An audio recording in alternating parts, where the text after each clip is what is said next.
তো বন্ধুরা আজকে আমাদের এসকে ইলেকট্রনিক্সে দেখতে পাচ্ছেন তাপস দাদা এসেছে আর নিজের নতুন কাজ আরম্ভ করতে চলেছে। দুটো টপ আর দুটো বেসে সেটআপ নিয়ে, আর সেটআপের মধ্যে দেখতে পাচ্ছেন পুরো এসকে প্রো স্পিকার লাগানো আছে। টপের মধ্যে আপনার 500 ওয়াট করে স্পিকার লাগানো আছে, 450 এইচএম আছে, এরকম দুটো টপ হয়ে গেল। আর বেসের মধ্যে আপনার 1000 নয় 1200 নয়, এর মধ্যে আপনার 1500 ওয়াট স্পিকার লাগানো আছে। সেটআপ চালানোর জন্য একটা পাওয়ারফুল এখানে দেখতে পাচ্ছেন মেশিন আছে 4000 ওয়াটের, একটা মিক্সার আছে, বুস্টিং কর্ড আছে, মাইক আছে ফ্রি। দাদা কেমন লাগলো সাউন্ডটা?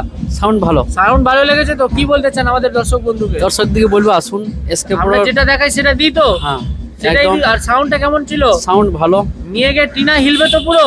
একদম হিলবে। তো দাদা নিজের নতুন কাজ আরম্ভ করতে চলেছে। তো দাদা যদি যারা যারা অন্ডাল রানীগঞ্জ থেকে দাদাকে দেখছেন কন্ট্যাক্ট করে নিন, ঠিক আছে? দাদা কন্ট্যাক্ট নাম্বারটা বলে দিন। 8172003913। তো এই নাম্বারে কন্ট্যাক্ট করে নেবেন, কম দামে আচ্ছা কাজ করে দেবে, ঠিক আছে? জলদি জলদি আসুন, ফলো সাবস্ক্রাইব করে দেবেন, আর দোকানে আমাদের ভিজিট করবেন। একটাই দোকান কলকাতা চাঁদনি মার্কেট এসকে ইলেকট্রনিক্স, আর আমাদের একটাই ব্রাঞ্চ আছে চাঁদনি মার্কেট ব্যাংক অফ মহারাষ্ট্রের ঠিক নিচে আছে আমাদের দোকান এসকে ইলেকট্রনিক্স।